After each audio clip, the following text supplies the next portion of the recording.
வணக்கம். ரிசர்வ் வங்கி எல்லாத்துக்குமே தெரிஞ்சிருக்கும்னு நினைக்கிறேன். எல்லா வங்கிகளினுடைய தலைமையகம் அதுதான். அப்படிப்பட்ட ரிசர்வ் வங்கியில என்னென்ன வேகன்சி ரிலீஸ் பண்ணப்பட்டிருக்கு அப்படிங்கிறத இந்த காணொலியில பார்க்க போறோம். இதற்கு நீங்க எப்ப வரைக்கும் விண்ணப்பிக்கலாம் அப்படின்னா, ஆகஸ்ட் 3ஆம் தேதியிலிருந்து ஆகஸ்ட் 22ஆம் தேதி மாலை 6 மணி வரைக்கும் நீங்க விண்ணப்பிக்கலாம். இதற்கு நீங்க எல்லாமே ஆன்லைன்ல தான் விண்ணப்பிக்கணும். ஆன்லைன் அப்ளிகேஷன் ஃபார்ம் தான். எந்த வெப்சைட்ல போயிட்டு விண்ணப்பிக்கலாம் அப்படின்னா, இப்ப திரையில தெரியக்கூடிய இந்த வெப்சைட்ல போய் தான் விண்ணப்பிக்க வேண்டும். இது இந்த வேகன்சி எல்லாமே பாத்தீங்கன்னா கான்ட்ராக்ட் பேசிஸ்ல ரெக்ரூட் பண்ண போறாங்க. என்னென்ன போஸ்டிங் அப்படின்னா கன்சல்டன்ட், ஸ்பெஷலிஸ்ட், அனலிஸ்ட் அப்படிங்கிற இந்த 3 வேகன்சிக்காக தான் ரெக்ரூட் பண்ண போறாங்க. நிறைய வேகன்சிஸ் டிஃப்ரெண்டா இருக்கு. அது எல்லாமே நம்ம பார்க்கலாம். இப்போ திரையில தெரியக்கூடிய வேகன்சிஸ் எல்லாம் பார்த்தீங்கன்னா வகுப்பு வாரியாக எவ்வளவு இருக்கு அப்படிங்கிறத நம்ம பார்க்க போறோம். முதல்ல இருக்கக்கூடிய 7 வேகன்சியுமே பார்த்தீங்கன்னா எஸ்சி, எஸ்டி, ஓபிசிக்கு எந்த ஒரு வேகன்சியுமே கிடையாது. எல்லாமே ஜென்ரலுக்கு மட்டும்தான் இருக்கு. அதே போல 8, 9, 10, 11 இந்த 4 வேகன்சிக்குமே அப்படிதான் இருக்கு. ஜென்ரலுக்கு மட்டும்தான் வேகன்சிஸ் இருக்கு. 12th ஒன்னுக்கு பார்த்தீங்கன்னா எஸ்சிக்கு ஒரு வேகன்சியும் ஓபிசிக்கு 2 வேகன்சியும் இருக்கு. அதே போல 13ஆவதுக்கு ஓபிசிக்கு ஒரு வேகன்சி இருக்கு. நெட்வொர்க் எக்ஸ்பர்ட் அப்படிங்கிற போஸ்டிங்க்கு ஓபிசிக்கு ஒரு வேகன்சி இருக்கு. மொத்தமாக 39 வேகன்சி ரிலீஸ் பண்ணப்பட்டிருக்கு. இப்போ அந்த டேட்டா அனலிஸ்ட், எம்பிடி அப்படிங்கிற இந்த 3 போஸ்டிங் இப்போ திரையில தெரியுது இல்லையா, இந்த 3 போஸ்டிங்கும் பார்த்தீங்கன்னா 3ல ஏதாச்சும் ஒன்றுக்கு மட்டும்தான் விண்ணப்பிக்கணும் அப்படின்னு சொல்லியிருக்காங்க. 3க்குமே தெரியாமல் விண்ணப்பிச்சிட்டீங்க அப்படின்னா கடைசியா எந்த போஸ்டிங்காக நீங்க விண்ணப்பிக்கிறீங்களோ அதை தான் நாங்கள் கன்சிடர் பண்ணிப்போம், அதை தான் நாங்கள் எடுத்துப்போம் அப்படின்னு சொல்லியிருக்காங்க. அடுத்து வயது வரம்பு என்ன சொல்லப்பட்டிருக்கு அப்படின்னா, முதல்ல 11 வேகன்சிக்கும் 30லேருந்து 40 வயசுக்குள்ள இருக்கணும் அப்படின்னு சொல்லியிருக்காங்க. அடுத்து இருக்கக்கூடிய மீதம் இருக்கக்கூடிய எல்லா வேகன்சிக்குமே பார்த்தீங்கன்னா 25லேருந்து 35 வயசு வரைக்கும் இருக்கலாம் அப்படின்னு சொல்லப்பட்டிருக்கு. நெக்ஸ்ட் இப்போ எலிஜிபிலிட்டி கிரைட்டீரியா, அதாவது எஜுகேஷனல் குவாலிஃபிகேஷன் என்ன கேட்கப்பட்டிருக்கு அப்படிங்கிறத நம்ம பார்க்க போகிறோம். ஃபர்ஸ்ட் வேகன்சி அப்ளைட் மேத்தமெட்டிக்ஸ் அப்படிங்கிற ஏரியாவில் இருக்கக்கூடிய வேகன்சி. உங்களுடைய போஸ்டிங் பெயர் வந்து கன்சல்டன்ட் அப்ளைட் மேத்தமெட்டிக்ஸ், அதுதான் உங்களுடைய போஸ்டிங்குடைய பெயர்.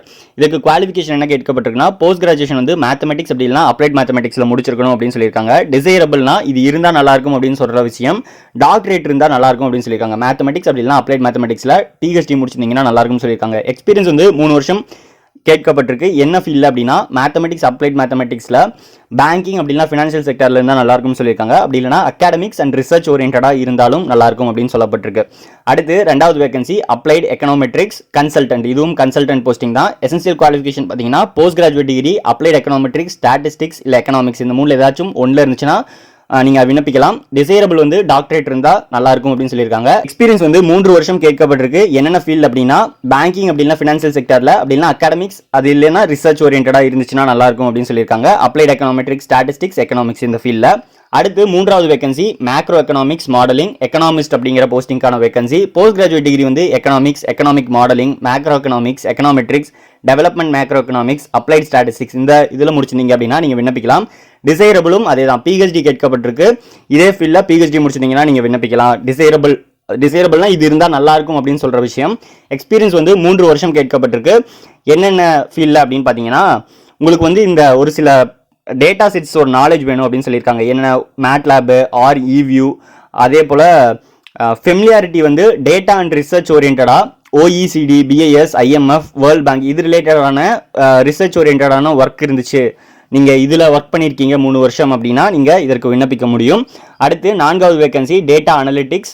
இப்போ அந்த 3 வேகன்சி நான் சொல்லியிருந்தேன் இல்லையா, 4, 5, 6 3 தொடர்ந்து இருந்துச்சு இல்லையா, அந்த 3ல் ஒன்று தான் இது. ஃபர்ஸ்ட் ஒன்று டேட்டா அனலிஸ்ட் எம்பிடி. இதே போல் அடுத்து இருப்பது என்னன்னா டேட்டா அனலிஸ்ட் டிஓஎஸ், அடுத்து டேட்டா அனலிஸ்ட் டிஓஆர். இந்த 3க்குமே காமனாக ஒரே எசென்சியல் குவாலிஃபிகேஷன் தான் கேட்டிருக்காங்க. போஸ்ட் கிராஜுவேட் டிகிரி வந்து statistics, econometrics, mathematical statistics, finance, economics, computer science முடிச்சிருந்தீங்க போஸ்ட் கிராஜுவேஷனில் அப்படின்னா இதுக்கு விண்ணப்பிக்கலாம். அப்படி இல்லைனா பிஇ பிடெக் வந்து கம்ப்யூட்டர் சயின்ஸில் முடிச்சிருந்தீங்கனாலும் இதற்கு விண்ணப்பிக்க முடியும். டிசைரபிள் வந்து இது இருந்தால் நல்லா இருக்கும்னு சொல்கிற விஷயம் வந்து டிப்ளமோ வந்து data science, data analytics, data statistics, psychology இதில் முடிச்சிருந்தீங்கன்னா நல்லா இருக்கும் அப்படின்னு சொல்லியிருக்காங்க. எக்ஸ்பீரியன்ஸ் வந்து 5 வருஷம் கேட்கப்பட்டிருக்கு. எதில் அப்படின்னா டேட்டா அனலிட்டிக்ஸ், அப்படின்னா டேட்டா சயின்ஸ், அப்படின்னா டேட்டா ஸ்டாட்டிஸ்டிக்ஸ், அப்படின்னா எக்கனாமெட்ரிக்ஸில், ஏதாச்சும் ஒரு கமர்ஷியல் பேங்க்கில், அப்படின்னா ஃபினான்ஷியல் கம்பெனிஸில், அப்படின்னா ஃபினான்ஷியல் சர்வீஸ் ஆர்கனைசேஷன்ஸில், இல்லைனா ஐடி சர்வீஸ் கம்பெனிஸில் இருந்துச்சுனாலும் நல்லா இருக்கும்னு சொல்லியிருக்காங்க. அடுத்து இருக்கக்கூடிய 5, 6க்கும் அதே தான் கேட்கப்பட்டிருக்கு. தெளிவாக அதே தான் சொல்லியிருக்காங்க. நீங்கள் வேணும்னாலும் பார்த்துக்கோங்க. அடுத்து 7வது வேகன்சி ரிஸ்க் அனலிஸ்ட். அதுக்கு வந்து போஸ்ட் கிராஜுவேட் டிகிரி வந்து statistics, applied statistics, economics, finance, management இந்த மாதிரி முடிச்சுன்னா நீங்கள் விண்ணப்பிக்கலாம். டிசைரபிள் அப்படின்னு சொல்லிட்டு இன்னும் சில விஷயங்கள் கொடுக்கப்பட்டிருக்கு. அதை பற்றி எனக்கு தெரியல, நீங்கள் கூகுள் பண்ணி பார்க்குறேன்னா பாருங்கள் அதை மட்டும். எக்ஸ்பீரியன்ஸ் வந்து 5 இயர்ஸ் வந்து கேட்டிருக்காங்க. எதில் அப்படின்னா risk modelling in area of credit, market and liquidity ரிஸ்கில், ஏதாச்சும் ஒரு ஷெட்யூல்டு கமர்ஷியல் பேங்க்கில், அப்படின்னா என்பிஎஃப்சியில், அப்படின்னா ஏதாச்சும் ஒரு ரேட்டிங் ஏஜென்சியில் இருந்துச்சுன்னா நல்லா இருக்கும்னு சொல்லியிருக்காங்க. இந்த ரேட்டிங் ஏஜென்சி வந்து 10 வருஷத்துக்கு முன்னாடி உருவாக்கப்பட்டதாக இருக்கணும் அப்படின்னு சொல்லப்பட்டிருக்கு. அடுத்து 8வது வேகன்சி ரிஸ்க் மேனேஜ்மெண்ட். இதுவும் ரிஸ்க் அனலிஸ்ட் அப்படிங்கிற ஒரு போஸ்டிங்காக தான். Post graduate degree statistics, apply statistics, economics, finance, management இந்த மாதிரி முடிச்சிருந்து டிசைரபிள் இதற்கு முன்பு பார்த்த அந்த 2 கோர்ஸ் தான் இருந்துச்சுன்னா நல்லாயிருக்கும் அப்படின்னு சொல்லியிருக்காங்க. இதில் நீங்கள் முடிச்சிருந்தா நல்லாயிருக்கும் அப்படின்னு சொல்லியிருக்காங்க. எக்ஸ்பீரியன்ஸ் வந்து 5 வருஷம் ஏதாச்சும் ஒரு கமர்ஷியல் பேங்க்ல இல்லைனா ஃபினான்ஷியல் கம்பெனிஸில் இல்லைனா ஃபினான்ஷியல் சர்வீஸ் ஆர்கனைசேஷன்ஸில் இருந்திருந்தால் நல்லாயிருக்கும்னு சொல்லியிருக்காங்க. அதில் 2 வருஷம் வந்து ஏரியா ஆஃப் ட்ரெஷரி ஆப்ரேஷன்ஸ் அப்படின்னா கிரெடிட் ரிஸ்கில் இருந்திருந்தால் நல்லாயிருக்கும் அப்படின்னு சொல்லப்பட்டிருக்கு. இந்த எக்ஸ்பீரியன்ஸ் இருந்தால் நீங்கள் விண்ணப்பிக்கலாம். அடுத்து 9வது IS audit, information system audit அப்படின்னு சொல்லுவோம். பிஇ பிடெக் வந்து கம்ப்யூட்டர் சயின்ஸில் அப்படி இல்லைனா ஐடியில் அப்படி இல்லைனா எலக்ட்ரிக்கல் அப்படின்னா எலக்ட்ரானிக்ஸில் முடிச்சிருக்கணும். எம்டெக்கும் இதே ஃபீல்டில் முடிச்சிருந்தாலும் விண்ணப்பிக்கலாம். எம்சிஏ வந்து இன்ஃபர்மேஷன் செக்யூரிட்டி அப்படின்னா ஐடி ரிஸ்க் மேனேஜ்மெண்ட் அப்படின்னா இன்ஃபர்மேஷன் அஷூரன்ஸ் அப்படின்னா சைபர் செக்யூரிட்டி அப்படி இல்லைங்கிற பட்சத்தில் டிஜிட்டல் த்ரெட் மேனேஜ்மெண்ட்டில் முடிச்சிருந்தீங்கன்னா நல்லாயிருக்கும் அப்படின்னு சொல்லியிருக்காங்க. இது முடிச்சிருந்தா நீங்கள் விண்ணப்பிக்கலாம். எசென்ஷியல் குவாலிஃபிகேஷன் இதுதான். டிசைரபிள் வந்து ப்ரொஃபஷனல் சர்டிஃபிகேஷன் வந்து சிஐஎஸ்ஏ, சிஐஎஸ்எஸ்பி, சிஐஎஸ்எம், சிஇஹெச் இந்த மாதிரி கோர்சஸ் இருக்கு போல. இந்த கோர்சஸில் ஏதாச்சும் ஒன்று முடிச்சிருந்தீங்க அப்படின்னா நீங்கள் விண்ணப்பிக்க முடியும்.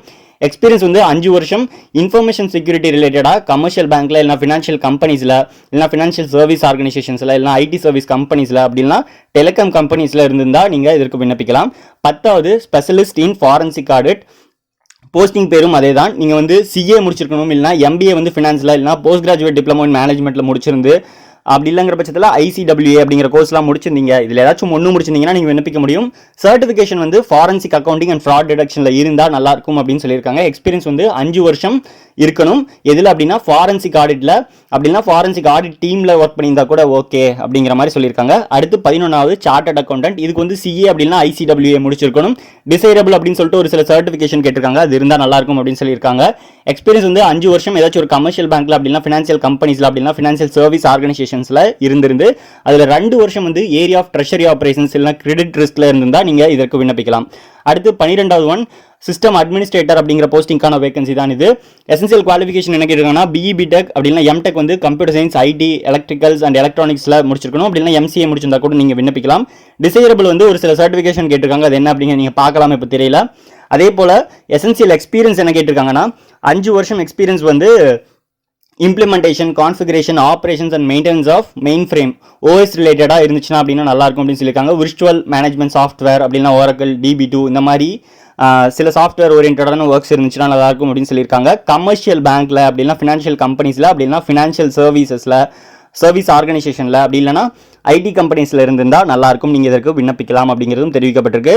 அடுத்து 13வது வேகன்சி என்ன அப்படின்னு பார்த்தீங்கன்னா ப்ராஜெக்ட் அட்மினிஸ்ட்ரேட்டர் அப்படிங்கிற போஸ்டிங்க்கு பிஇ பிடெக் அப்படின்னா எம்டெக் வந்து computer science, IT, electrical and electronics இதில் ஏதாச்சும் ஒன்றில் முடிச்சிருந்தா நீங்கள் விண்ணப்பிக்கலாம். அப்படின்னா எம்சிஏ முடிச்சிருந்தா கூட விண்ணப்பிக்கலாம். டிசைரபிள் அப்படின்னு சொல்லிட்டு ஒரு சில சர்டிஃபைட் ப்ரொஃபஷனலாக இருக்கணும் அப்படின்னு சொல்லியிருக்காங்க. அது என்ன அப்படிங்கிறது நீங்கள் இப்போ தெரியல பார்க்கலாம்.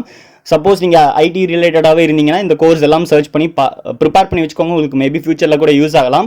எசென்சியல் எக்ஸ்பீரியன்ஸ் வந்து 5 வருஷம் எக்ஸ்பீரியன்ஸ் எதில் கேட்டிருக்காங்க அப்படின்னா கம்ப்யூட்டர் இன்ஜினியரிங் அப்படின்னா கோடிங் அப்படின்னா இன்டர்ஃபேஸ் எஸ்டாப்ளிஷ்மெண்ட் அப்படின்னா ஸ்கிரிப்ட் அப்ளிகேஷன் அப்படின்னா storage management multiple operating system, RDBMS systems இந்த மாதிரி ரிலேட்டடான சில ஃபீல்ட் கேட்கப்பட்டிருக்கு. இதில் அப்படின்னா கமர்ஷியல் பேங்க்ல இல்லைனா ஃபினான்ஷியல் கம்பெனிஸில் அப்படின்னா ஃபினான்ஷியல் சர்வீஸ் ஆர்கனைசேஷன்ஸில் அப்படி இல்லைனா ஐடி கம்பெனிஸில் ஒர்க் பண்ணியிருந்தா கூட நீங்கள் இதுக்கு விண்ணப்பிக்க முடியும். அடுத்து 14வது ஒன் நெட்வொர்க் அட்மினிஸ்ட்ரேட்டர் அப்படிங்கிற போஸ்டிங்க்கு சேம் டிகிரிஸ் தான். பிஇ பிடெக் எம்டெக் வந்து இதில் ஏதாச்சும் ஒன்று வந்து கம்ப்யூட்டர் சயின்ஸ், ஐடி, எலக்ட்ரிக்கல் அப்படி இல்லைனா எலக்ட்ரானிக்ஸில் முடிச்சிருக்கணும். அதோட சேர்த்து அப்படி இல்லைங்கிற பட்சத்தில் எம்சிஏ முடிச்சிருந்தா நீங்கள் விண்ணப்பிக்கலாம். டிசைரபிள் குவாலிஃபிகேஷன் வந்து ஒரு சில சர்டிஃபிகேஷன் கேட்டிருக்காங்க. அது என்ன அப்படிங்கிறது நீங்கள் இப்போ தெரியல பார்க்க முடியும். எசென்சியல் எக்ஸ்பீரியன்ஸ் வந்து 5 வருஷம் கேட்டிருக்காங்க. எதில் அப்படின்னா ஐடி செக்டர் ரிலேட்டடாக கேட்டிருக்காங்க. ஃபினான்ஷியல் கம்பெனிஸ் அப்படி இல்லைனா ஃபினான்ஷியல் சர்வீஸ் ஆர்கனைசேஷன்ஸ் அப்படி இல்லைனா கமர்ஷியல் பேங்க்ல அப்படின்னா ஐடி கம்பெனிஸில் இருந்தால் கூட நீங்கள் இதற்கு விண்ணப்பிக்க முடியும் அப்படிங்கிறதும் தெரிவிக்கப்பட்டிருக்கு. போஸ்ட் கிராஜுவேஷன் கேட்கப்பட்டிருக்க இடத்துல நீங்கள் ஜென்ரல் ஓபிசி கேட்டகரியாக இருந்தால் 55% மதிப்பெண் பெற்றுக்கணும். எஸ்சி, எஸ்டி, பிடபிள்யூடி கேண்டிடேட்ஸாக இருந்தால் 50% மதிப்பெண் பெற்றுக்கணும் அப்படின்னு சொல்லியிருக்காங்க. கிராஜுவேஷன் கேட்டிருக்க இடத்துல ஜென்ரல் ஓபிசி கேட்டகரியாக இருந்தால் 60% மதிப்பெண் பெற்றுக்கணும். அதோட எஸ்சி, எஸ்டி, பிடபிள்யூடி கேண்டிடேட்ஸ் இருந்தால் 50% பெற்றிருந்தால் போதும் அப்படிங்கிறதும் தெரிவிக்கப்பட்டிருக்கு. சிஜிபிஏ ரிலேட்டடான சில பாயிண்ட்ஸ் கொடுத்துருக்காங்க. என்ன அப்படின்னா உங்களுடைய காலேஜே வந்து சிஜிபிஏவை பெர்சன்டேஜாக கன்வெர்ட் பண்ணுறதுக்கு ஒரு ப்ரொசீஜர் கொடுத்துருந்தாங்கன்னா அதையே அக்செப்ட் பண்ணிப்போம் அப்படின்னு சொல்லியிருக்காங்க. அப்படி இல்லைனா இவங்க ஒரு ப்ரொசீஜர் சொல்லியிருக்காங்க. 60% மார்க்னா 6.75 அப்படிங்கிற சிஜிபிஏவா கன்சிடர் ஆகும். அதே மாதிரி 55%னா 6.25 அப்படிங்கிற மாதிரி கன்சிடர் ஆகும் அப்படிங்கிற மாதிரி சொல்லியிருக்காங்க. இந்த விஷயங்களையும் நீங்கள் இப்போ திரையில் பார்க்க முடியும். அதோட கான்ட்ராக்ட்னு சொல்லியிருந்தேன் இல்லையா, 3 வருஷம் கான்ட்ராக்ட்டுக்கு உங்களை எடுத்துப்பாங்க. அதன் பிறகு அதை மேபி 5 வருஷம் வரைக்கும் எக்ஸ்டெண்ட் பண்ணுறதுக்கான வாய்ப்புகள் இருக்குது அப்படின்னு சொல்லப்பட்டிருக்கு. உங்களுடைய ஊதியம் எவ்வளோ இருக்கும் அப்படின்னா 28,20,000 33,60,000 வரைக்கும் இருக்கும் பர் ஆனம்க்கு அப்படின்னு சொல்லியிருக்காங்க. கிட்டத்தட்ட மந்த்லி பார்த்தீங்கன்னா 2,30,000 2,75,000 வரைக்கும் உங்களுடைய மாத ஊதியம் வருவதற்கான வாய்ப்புகள் இருக்குது. அதே போல் அடுத்து ஆல் ஓவர் இந்தியாவில் எங்கே வேணாலும் உங்களுடைய போஸ்டிங் இருக்கும் அப்படிங்கிறதும் சொல்லப்பட்டிருக்கு. இப்போ நீங்கள் செலக்ட் ஆகிட்டீங்க அப்படிங்கிற பட்சத்தில் உங்களுக்கு அக்காமடேஷன் எதுவுமே ப்ரொவைட் பண்ண மாட்டாங்க, நீங்களே தான் எல்லாமே ரெடி பண்ணிக்கணும். ஜாப் ப்ரொஃபைல் அண்ட் டிசைனேஷன் அப்படின்னு சொல்லிட்டு நிறைய பாயிண்ட்ஸ் கொடுத்துருக்காங்க. நீங்கள் செலக்ட் ஆகிட்டீங்க அப்படிங்கிற பட்சத்தில் உள்ள வந்து உங்களுக்கான வேலை என்ன இருக்கும் அப்படிங்கிறதும் கொடுக்கப்பட்டிருக்கிறது என்ன அப்படிங்கிற இந்த பிடிஎஃப் ஃபைலை டவுன்லோட் பண்ணி படிச்சு பாருங்க. அடுத்து அப்ளிகேஷன் ஃபீஸ் என்ன அப்படின்னு பார்த்தீங்கன்னா, ஸ்டாஃப் அப்படிங்கிற கேட்டகரியில் வரக்கூடிய மக்களுக்கு எந்த ஒரு அப்ளிகேஷன் ஃபீஸுமே கிடையாது. அதாவது ஆர்பிஐயில் ஒர்க் பண்ணக்கூடிய மக்களுக்கு எந்த ஒரு அப்ளிகேஷன் ஃபீஸும் கிடையாது. எஸ்சி எஸ்டி கேட்டகரி வரக்கூடியவர்களுக்கு 100 ரூபாய் சொல்லியிருக்காங்க. ஜென்ரல் ஓபிசி கேட்டகரியில் வரக்கூடியவர்களுக்கு 600 ரூபாய் சொல்லியிருக்காங்க. பிடபிள்யூடி கேண்டிடேட்ஸ் வந்து எஸ்சி எஸ்டியில் வரவங்களுக்கும் 100 ரூபா தான். பிடபிள்யூடி கேண்டிடேட்ஸ் வந்து ஜென்ரல் ஓபிசியில் வரவங்களுக்கும் 600 ரூபாய் தான் சொல்லப்பட்டிருக்கு.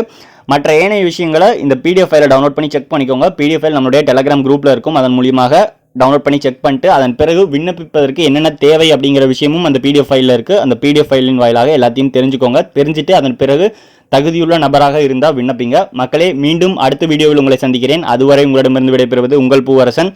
நன்றி, வணக்கம். மாற்றம் ஒன்றே மாறாது. கண்டிப்பாக உங்களுக்கான பணி இந்த துறையில் காத்திருக்கு அப்படிங்கிற நம்பிக்கையில் விண்ணப்பிங்க.